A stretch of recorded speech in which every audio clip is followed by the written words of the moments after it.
ஒருத்தவங்க கேட்டா கூட போதும். இருக்கிறதெல்லாம் உலகாய இன்பத்துல லயிக்கிறீங்க. நான் பாக்குறேன். இப்படி மாமா மச்சான் கதை அது பக்கத்து வீட்டுக்காரணும். அம்மா இல்லே லேச்சு லேச்சு போச்சு எல்லாம். சிவா திருச்சி பிரபலம். இப்போ என்ன கதை சொல்லி வந்த திருப்பி ஒரு தடவை ரிப்பீட் கொடுக்குறேன். யாராவது புதுசா வந்திருந்தா வரகுண பாண்டியனை பத்தி கதை சொல்லிட்டு இருந்தா இல்லையா? சுந்தரேஸ்வர பாத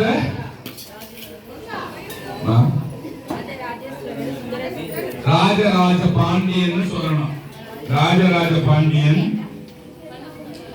வரகுண பாண்டியனோட அப்பா பேரு சுந்தரேஸ்வர பாதசேனன்னு சொன்ன. அவரோட புள்ள பேரு வரகுண பாண்டியன்னு சொன்ன. அவனோட பையன் பேரு ராஜராஜ பாண்டியன்னு சொன்ன. அவனோட பையன் பேரு சுகுண பாண்டியன்னு சொன்ன. இவங்க எல்லாம் மதுரையை ஆண்ட ராஜாக்கள் இல்லையா, மன்னர்கள். இவங்க எல்லாம் ஆண்டுனே வரும்போது வரகுண பாண்டியன் மட்டும் என்ன பண்றா, சாமி கிட்ட வரையது கேட்காம, சாமி நான் உன்னை சிவலோகத்தை வந்து பார்க்கணும் சாமி, உன்னை சிவலோகத்தை வந்து பார்க்கணும் சாமின்னு கேட்டேன். அதுக்குதான் சொன்னேன், நீங்க யாராவது கேட்டுக்கிறீங்களா சிவலோகம் பார்க்கல? இல்ல சாமி, நான் நல்லா இருக்கணும், என் பிள்ளை நல்லா இருக்கணும்னு ஒருத்தங்க வேண்டிக்கணும்னு சொன்னாங்க.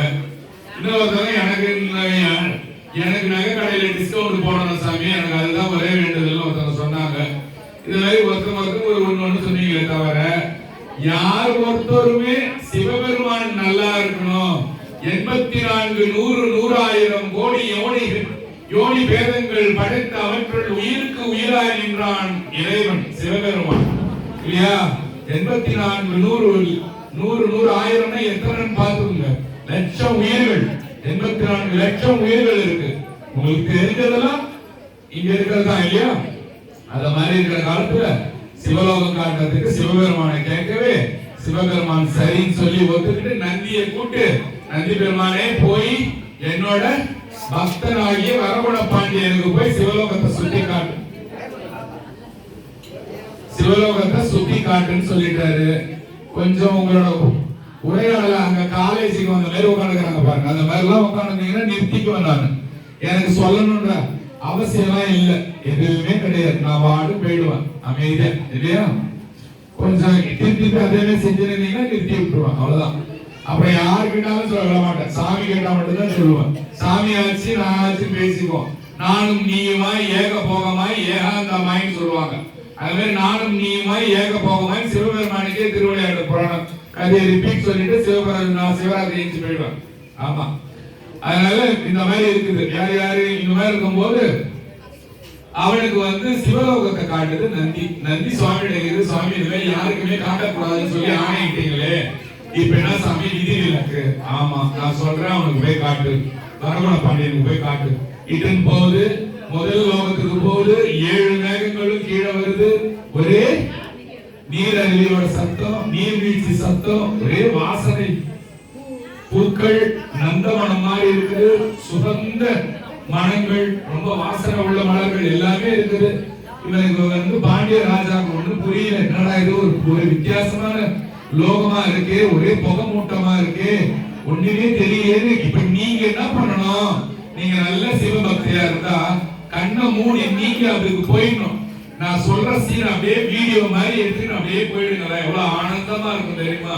அப்பதான் அந்த ஆனந்தத்தை உங்களால உணர முடியும். அப்படியே வெறிக்க என்ன போய் திருவிழால காணப்பட புள்ளவே அப்படியே உட்காந்து பைத்திய ஆஸ்பத்திரியில் உட்காந்து அப்படியே அந்த மாதிரி இருக்கக்கூடாது. நம்ம அழகா இதுல இன்வால்வ்டா இருக்கணும். நம்ம இது உள்ள போகணும், அந்த கதை உள்ள போனா சொர்க்கமா இருக்கும். அப்படியே இந்த புகை மூட்டம், குளிர்ச்சி, நந்தவனம் எல்லாம் இருக்கும் போது ஒரு வீண சத்தம் வருது, நல்ல அருமையான வீண சத்தம். எங்க இருந்து வருதுன்னு கேட்கிறோம். வரகுண பாண்டியன், நந்தியே இது என்ன லோகம், இதான் சிவலோகமா? இல்ல சுவாமி, இது பேரு பிரம்மலோகம், வாங்க இத கடந்து வாங்க சொல்றான். கடந்து போறது தங்கம் போல எல்லாமே மின்னுது, பாக்குறதெல்லாம் பல மின்னுது. ராஜா தங்கம் பார்க்காதவனா, ராஜா தங்கத்தை பார்க்காதவனான்னு கேட்கிறேன். எவ்வளவு பொற்காசு பார்த்திருப்பான், எவ்வளவு தங்கம் பார்த்திருப்பான். போகும்போது அப்படியே சொக்கநாத பெருமானை நினைச்சுக்கிட்டே போறான். சொக்கநாத பெருமானே உன்னை இன்னும் கொஞ்ச நேரத்துல நான் பாத்துருவேன் சொல்லி அழுதுகிட்டே போறான். யாரு? வரகுண பாண்டியன் பார்த்துக்கிட்டே போகும்போது அப்படியே தங்கம் மாதிரி மின்னுது. மின்னல் பாக்குறான். பார்க்கும் போது என்ன ஆச்சுனாக்கா, அழுவ வந்த பிறகு நந்திகிட்ட கேட்கிறான், நந்தி இதுதான் சிவலோகமா? இல்ல சுவாமி, இது சிவலோகம் கிடையாது, இது விஷ்ணு லோகம்னு சொல்றான் இல்லையா. அடுத்தது போறான், அப்படியே இவனுக்கு சாமிக்கு என்ன ஆயிடுச்சு, இதெல்லாம் இல்லையா, இதெல்லாமே சிவலோகம். அப்ப சிவலோகம் எப்படி இருக்கும்ன்ற தாகம் வரகுண பாண்டியனுக்கு பயங்கரமா எடுத்துருச்சு. ஐயோ ஐயா எப்படி இருப்பாரோ, இதெல்லாமே இப்படி இருக்குதுன்னு சொல்லும் போது பயங்கர வெளிச்சம். ஓசை ஒளியலாம் ஆனாயினி, உலகிற்கு ஒருவனாய் நின்றாயினி, வாச மலரலாம் ஆனாயினி, ஓசை ஒளியலாம் ஆனாய் நீ. சாமி இருக்கிற இடத்துக்கிட்ட ஓசை ஒளியெல்லாம் சாமி தானா, உலகிற்கு ஒருவனாய் நின்றாய் நீ மட்டும்தானா சாமி, சாமி நீ மட்டும்தான் தெய்வம் சொல்றாரு. வாச மலரெல்லாம் ஆனாய் நீ, எல்லா வாசமானும் பூ நீதான் சாமி. மலையான் மருகனாய் நின்றாய் நீ. பார்வதியோட அப்பா பேரு மலையானம், இந்த பாட்டு மூலியமா தெரியும். சிவபெருமானோட மாமனார் பேர் என்னது, மலையானம். மலையான் மருகன்னா மருமகன் அர்த்தம். கேளுங்க எவ்வளவு சுவையா இருக்கு பாருங்க. இப்ப உங்களுக்கு ஏதோ ஒரு பிரசாதம் கொடுத்தாங்களே, அது சும்மா சின்ன நேரம் தான் ஆனந்தம். இது எவ்வளவு ஆனந்தம் பாருங்க. சொல்லும் போதே நாட்கள் எனக்கு ஒரு நல்ல சாப்பாடை வச்சா எனக்கு எப்படி ஊருமோ அப்படி ஊறிச்சிருப்போம் இல்லையா. வாசம் மலரலாம் ஆனாயினி, மலையான் மருகனாய் நின்றாயினி, பேச பெரிதும் இனிதாயினி. உன்னை பத்தி பேச பேச எனக்கு இனிப்பா இருக்கு சுவாமின்னு சொல்றாரு. யாரு? திருநாவுக்கரசர் சொல்றாரு இல்லையா. பேச பெரிதும் இனிதாயினி, பிரானாய் அடி என்மேல் வைத்தாயினி, தேச விளக்கலாம் ஆனாயினி, திரு ஐயாறு அகலாத செம்பர் ஜோதி. செம்பர் ஜோதியா சுவாமி, ஜோதி சொரூபமாக திகழ்கின்றவன் இல்லையா. அதுக்காக அந்த பாயிண்டை ஈர்த்து வரதுக்காக இவ்வளவு சொன்னேன். ஏன் வரகுண பாண்டியன் பார்க்கும்போது ஒரே ஒளிமயமா இருக்குது, ஒளிமயமா இருக்கிற இடத்துல தான் என் பெருமான் இருப்பாருன்னு அவனுக்கு ஒரு கேசி வந்துச்சு. நந்தியே இங்கதான் எங்க ஐயா இருக்கிறாரா? இல்ல பாண்டியனே அமைதியாவா, இது ருத்ரலோகம் சொல்லிட்டானா. என்னென்ன லோகம்?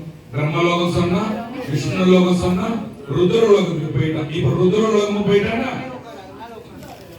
இப்ப ருத்ரலோகம் போன பிறகு என்ன பண்றான், அப்புறமா பாத்தீங்கன்னா ஒரே புகை மூட்டம், அதுக்கப்புறம் ஒரே வாசனை, எல்லாம் பயங்கரமா இருக்கு. ஒரே மங்கள வாத்தியம், வீண சத்தம் எல்லாம் ஒன்னா கூடி கேக்குது. இதுவரைக்கும் இவன் பார்த்தானே எல்லாமே ஒன்னா கூடி ஒரு சேர அடிக்குது, ஒரே மங்கள வாத்தியம். அதுக்கு வரும்போது இவன் என்ன பண்றான், நறுமணம் வருது, வீண சத்தம் வருது, எல்லாமே வருது. எல்லா காரணமும் வரும்போது இவனுக்கு புரியல. ஏன்? அவன் ஒரு சிவபக்தனாச்சு. இங்க இருக்கிற சிவனடியாருக்கு தெரியும். இன்னிசை வீணையர் யாழினர் ஒருவாள், இருகொடு தோத்திரம் இயம்பினோர் ஒருவாள், துண்ணிய பிழைமலர் கையினர் ஒருவாள், தொழுகையர் அழுகையர் துவல்கையர் ஒருவாள், சென்னியில் அஞ்சலி கூப்பினர் ஒருவாள், திருப்பெரும் துறை உரை சிவபெருமானே, என்னையும் ஆட்கொண்டு இன்னொருள் புரியும் எம் பெருமானே, பள்ளி எழுந்தருளாய திருப்பள்ளி எழுச்சியில மணிவாசக பெருமான் பாடுறது பாடுற சிலுக்குது பாருங்க, சிலுக்குது எனக்கு. இன்னிசை வீணையர் யாழினர் ஒருவாள், ஒரு பக்கம் யாழ் வாசிக்கிறானா, ஒரு பக்கம் வீணை வாசிக்கிறான். இன்னிசை வீணையர் யாழினர் ஒருவாள், இருக்கொடு தோத்திரம் இயம்பினர் ஒரு பக்கம் ரிக்வேதம், ஒரு பக்கம் சாமவேதம் பாரானா இல்லையா. அழுகையர் தொழுகையர் துவல்கையர், அழுது அம்மா மாதிரி அழுகுறானா உட்காந்து, அழுகையர் தொழுகையர் துவண்டுட்டானா, அழுது பெருமானே உன்னை இங்க வந்து பார்க்க முடியல, இங்க வந்து பார்க்க முடியல. உங்க ஆத்மா நாளைக்கு ஏறி போகும்போது ஒரு கல்யாண பத்திரிகை உங்க வீட்டுக்கு வந்து, அம்மா கொஞ்சம் வீடு பேசி வெட்டி பேசி பேசுறாங்க, நிறைய மண் இருக்கு, அங்க போங்க உட்காந்து பேசலாம். ஆமா, என்ன கோபம் பண்ணிடாதுங்க தயவு செய்து. ஆமா, தொழுகையர் அழுகையர் துவல்கையர் ஒருவாள், சென்னியில் அஞ்சலி கூப்பினர் ஒருவாள். இப்படியே தலை மேல வச்ச கையை இறக்க மாட்டானா, எங்க மேல நடக்குதான். பத்திரிக்கை ஒருத்தன் வச்சுட்டு போயிட்டான், ஒரு கல்யாண மண்டபம் வச்சுங்க சாமி, ஆனந்தாயி கல்யாண மண்டபத்துக்கு வச்சுட்டான். நீங்க காலையில ஏஞ்சி 4:30 பத்திரிக்கை வச்சா, ரோட்ல யாரையுமே கேட்க முடியல. கல்யாண மண்டபம் இங்கதான் இருக்குன்னு நினைக்கிறீங்க. நெருங்கும் போது என்ன சத்தம் வரும்? மோள சத்தம். அதை வச்சே இங்க ஒரு கல்யாண மண்டபம் கண்டுபிடிச்சிருங்க. உங்க ஆத்மா நாளைக்கு போகும்போது, நீங்க சிவலோகத்துக்கிட்ட போகும்போது இப்படிதான் இருக்கும். இன்னிசை வீணையர் யாழினர் ஒருபால் வாசிப்பு அப்படியே சிவபெருமான் இருக்கிற இடத்துல இசை முழக்கும் வேதங்களும் சாஸ்திரங்களும் உபனிஷதும் பிரம்மசூத்திராசும் எப்படி பாடுவாங்க, எப்படி ஆட்டம் பாட்டம் கொண்டாட்டமா இருக்கும் சிவலோகம் என்றது. அது பிரம்மாண்டமா எடுத்து போய் காட்டுறாரு நந்தி பெருமான். இந்த 3 லோகத்தையும் காட்டுதே, இந்த லோகத்தெல்லாம் பாடுறான், மின்றது ஒளி வர்றது, அடுத்தது போறாங்க பாடுறான், புகையா இருக்குது. வரகுண பாண்டியன் தேடுறான், புகைக்கு நடுவுல ஒரே ஒரு வெளிச்சம், நல்ல பளிச்சு ஒரு சின்னோண்டு ஒளி. நந்தி காட்டுது, சிவலோகம் கேட்டியே, அம்மாவோட வைர மூக்குத்தியிலிருந்து மாணிக்க மூக்குத்தியிலிருந்து வர வெளிச்சம் அடிச்சு வருதாம், அதெல்லாம் கடந்து வருதாம். மரகத அம்மன் போல அம்மா அப்படி மரகதம் போல உட்கார்ந்து இருந்தாங்களாம். வரகுண பாண்டியன், ஐயோ கடவுளே பெருமானே, நான் தேடி வந்த இடம் கிடைச்சு போச்சு, எனக்கு கிடைச்ச வரம் கிடைச்சு போச்சு, பக்கத்துல எங்க ஐயா இருக்கிறாராம், தேடுறானாம்.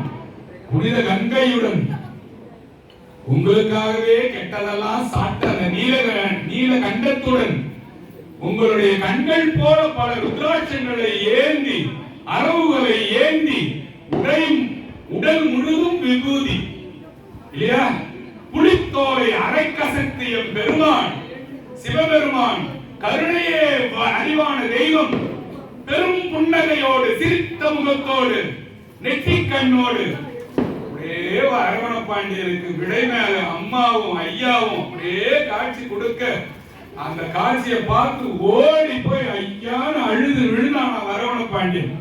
சிவலோகம் ஒருத்தவன் போய் பார்த்தான் அப்படின்னு கேட்டீங்கன்னா, பார்த்துட்டு திரும்ப வந்தான் அப்படின்னு கேட்டீங்கன்னா வரகுண பாண்டியன் மட்டும்தான். இந்த கதையை இது நடந்த நாள் சிவராத்திரி, இது நடந்த நாள் சிவராத்திரி. வரகுண பாண்டியனுக்கு சாமி காட்சி கொடுத்த நாள் சிவராத்திரி. இந்த கதையை யார் கேட்டீங்களோ, இன்னைக்கு நீங்க இமயமலை கைலாயத்துக்கு போயிட்டு சிவபெருமான போயிட்டு தரிசிச்சு, சிவபெருமான் உங்களுக்கும் இந்த காட்சியை கொடுத்ததுக்கு சமம். ஞாபகம் வச்சுக்கோங்க, சாமி பார்க்கும் போது மானும் மழுவும் ஏந்தி ஆனந்தமான புன்முகத்தோட சாமி சிரிச்சு விடையுடன் பார்வதியுடன் பெருமான் சந்தோஷமாக வரகுண பாண்டியனுக்கு காட்சி கொடுத்திருக்கிறார் இல்லையா? உங்களுக்கும் தருவாரா சாமி? தருவார் இல்லையா? தருவாரு. நம்பனவங்களுக்கு சத்தியமா தருவார் சாமி. நம்பாதவங்களுக்கு என்ன பண்ணுவா? உடனே பாக்குறான், வரகுண பாண்டியன் பாக்குறான், ரிஷபத்துடன் சாமி காட்சி கொடுக்கிறார். உடனே என்ன பண்றான்? விழறான், விழுந்து வணங்குறான், கையும் ஓடல காலும் ஓடல, ஆடறான் பாடறான் தள்ளாடுறான் இல்லையா? தள்ளாடிட்டு நம்ம நாவுக்கரச தேவாரம், அரியானை அந்தரதம் சிந்தையானை அருவரையின் அகத்தானை அணுவை யாருக்கும் தெரியாத தத்துவனை. அப்பா உன்னை யார் கண்டுபிடிக்க முடியாது, எனக்கு காட்சி கொடுத்துட்டேப்பா.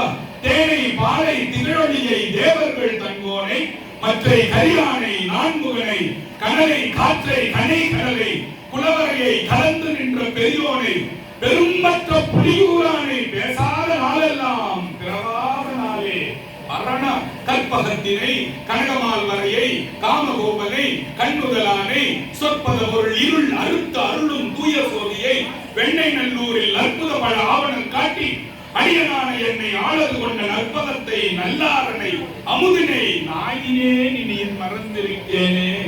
நாய்பானா மறந்துடுவானா ஒண்ணு? கருநட்ட கண்டனை அண்ட தலைவனை கற்பகத்தினை செருநட்ட மும்பதி எய்யவல்லானை செந்தீ முழங்க திருநட்ட மாடியை தில்லைக்கு இறையை சிற்றம்பலத்து வெறுநட்ட மாடியை வானவர்கோ என்ற வாழ்த்துவனே. சிவபெருமான போற்றி பாட ஆரம்பிச்சுதான் யாரு? வரகுண பாண்டியன் பாடிக்கிட்டே போறான், பாடிக்கிட்டே போயிட்டே இருக்கான் இல்லையா? மானுட பிறவி வகுத்ததும் மனம் வாக்கு காயம் ஆனிடத்து ஐந்தாளும் அரண்மனைக்காக என்றோ. சாமிக்காக தானா பிறந்தீங்க, நீங்க அதை விட்டுட்டு நீங்க போய் ஷேர் மார்க்கெட்ல உட்கார்ந்துருக்கீங்களா? என்ன பண்றது சாமி இல்லையா? மானிட பிறவியும் தான் வகுத்தது சிவஞான சித்தியா. இந்த பாட்டு சிவஞான சித்தியா எடுத்து பார்த்தா இருக்கும்.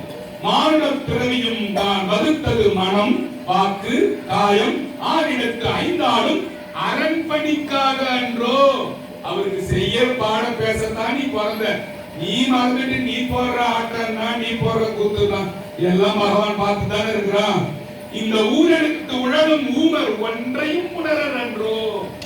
இந்த கறி வச்சுக்கிட்டு இவன் ஆட்டம் போடுறானே, இந்த ஊர் எடுத்து உழலும் ஊமர் முந்தோன் ஒன்றையும் உணரர் அன்றோ. எது சொன்னாலும் எனக்கு ஏன் வானிடத்து அவர் மண்மேல் வந்து அரண்தனை ரட்சிப்பார்.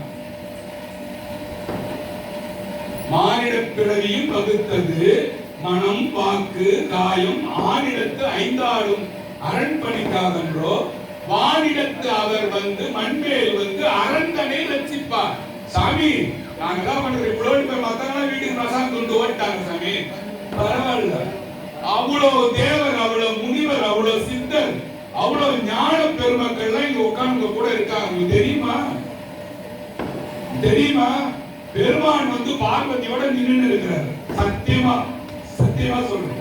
எங்கெங்க தேவாரம் பாடுறானோ, எவன் பெருமான புகழ் உண்மையை சொல்றானோ அங்கெல்லாம் அம்மாவோட வந்து நிற்பார் சுவாமி.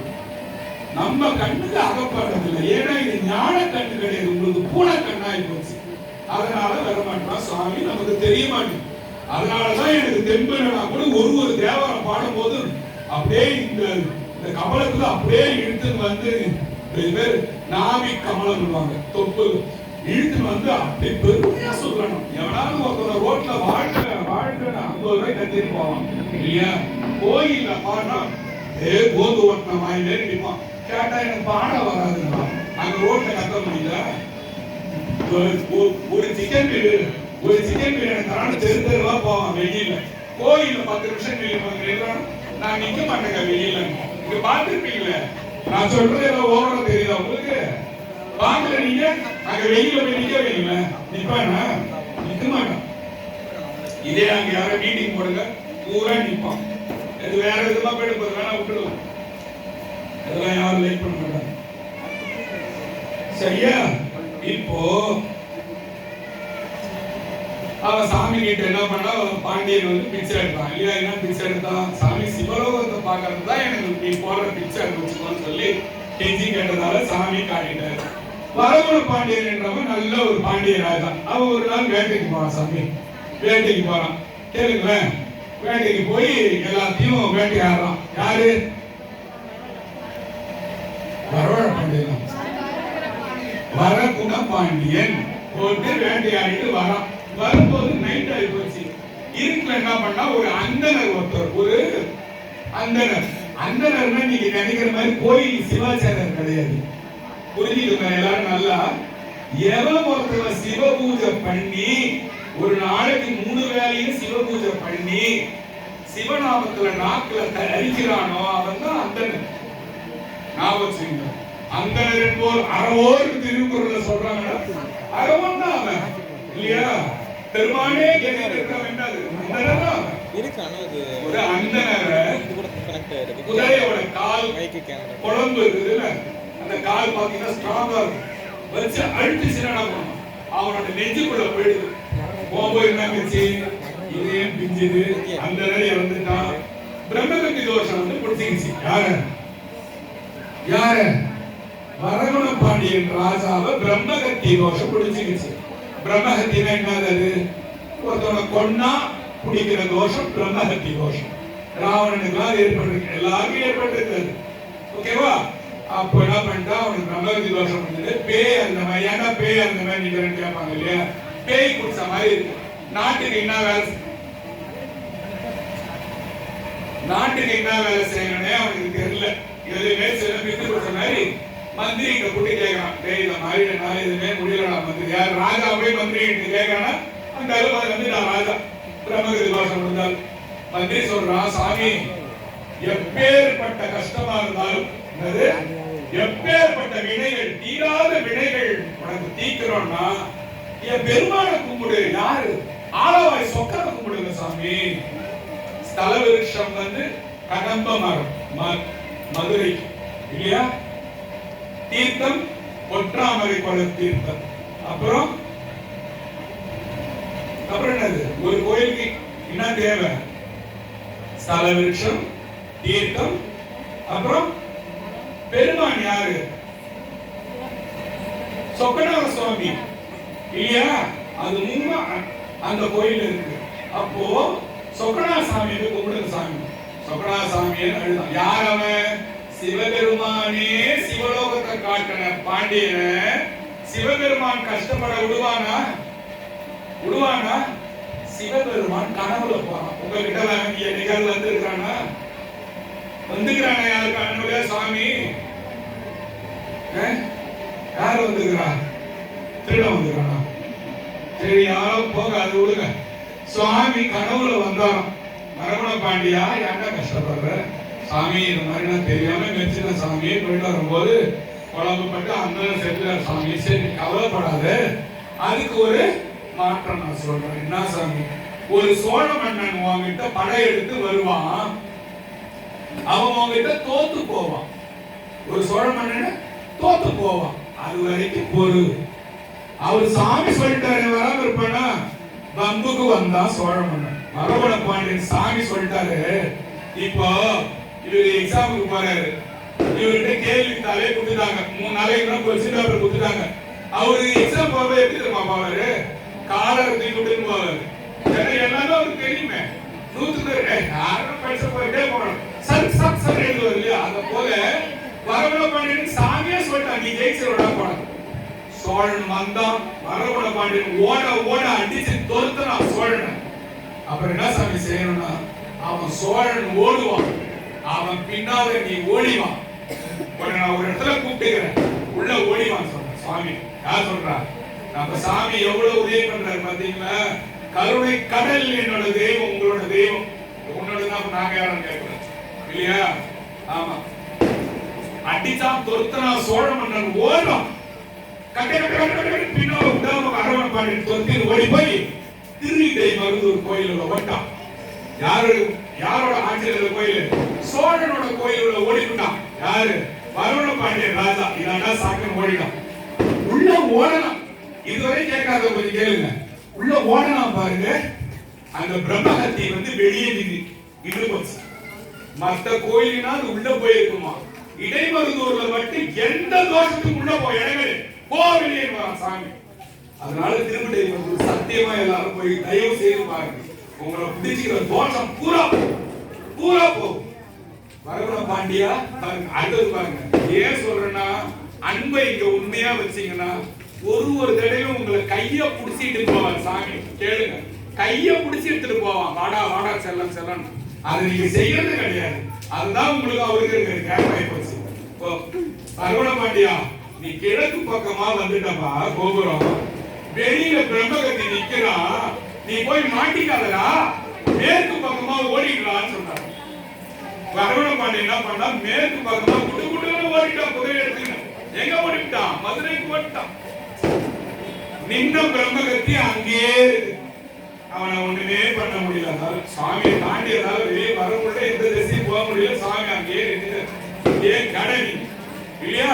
இன்னைக்கும் திருவிடை மருதூர் கோயிலுக்கு போனீங்கன்னா கிழக்கு பக்கமா போய் மேற்கு பக்கமா வெளியே போங்க. கிழக்கு பக்கமே போயக்கூடாது. சிவாச்சாரிய கதவு போயிடாதீங்க, போயிடாது. ஏன் உங்க பிரம்மகத்தி தோஷம் முடிச்சியும் இல்லையா? அத போல அவனை போக சொல்லி இருக்கிறாங்க. இப்போ அரவண பாண்டியன் என்ன செய்யறான்? அந்த மாதிரி போயிட்டு அந்த ஊரை விட்டு தப்பிச்சு போயிடுறான்.